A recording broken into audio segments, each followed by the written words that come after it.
ರಸ ಗಂಧ.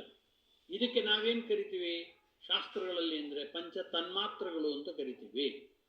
ಇದನ್ನ ಶಬ್ದ ತನ್ಮಾತ್ರ, ಸ್ಪರ್ಶ ತನ್ಮಾತ್ರ, ರೂಪ ತನ್ಮಾತ್ರ, ರಸ ತನ್ಮಾತ್ರ ಮತ್ತು ಗಂಧ ತನ್ಮಾತ್ರ ಅಂದರೆ ತುಂಬ ಸೂಕ್ಷ್ಮವಾಗಿರುವುದು.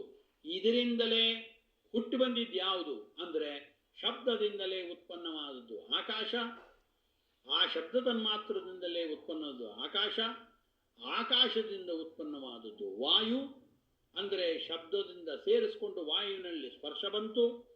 ಶಬ್ದ ಮತ್ತು ಸ್ಪರ್ಶಗಳು ಆಕಾಶ ಮತ್ತು ವಾಯುಗಳಿಂದ ಉತ್ಪನ್ನವಾದದ್ದು ತೇಜಸ್ಸು, ಅಂದರೆ ಅದರಲ್ಲಿ ರೂಪ ತನ್ಮಾತ್ರ ಬಂತು. ಆ ನಂತರದಲ್ಲಿ ರಸ ತನ್ಮಾತ್ರ, ಆ ರಸ ಅಂದಾಗ ಅದರಿಂದಲೇ ಉತ್ಪನ್ನವಾದದ್ದು ಜಲ ಎಂಬ ತತ್ವ. ಆ ಹಿಂದಿನ ತನ್ಮಾತ್ರಗಳು ಇದಕ್ಕೆ ಕಾರಣವಾಗಿದೆ.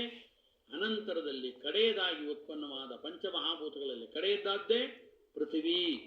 ಇದು ಗಂಧ ತನ್ಮಾತ್ರದಿಂದ ಉಂಟಾಗಿದ್ದು ಕೇವಲ ಗಂಧ ತನ್ಮಾತ್ರ ಅಲ್ಲ, ಶಬ್ದ, ಸ್ಪರ್ಶ, ರೂಪ, ರಸ ಇವುಗಳಿಂದ ಎಲ್ಲ ಸೇರಿಸಿಕೊಂಡು ಕಡೆಗೆ ಉತ್ಪನ್ನವಾದದ್ದು ಗಂಧ ತನ್ಮಾತ್ರದಿಂದ ಉತ್ಪನ್ನವಾದದ್ದು ಪೃಥ್ವಿ.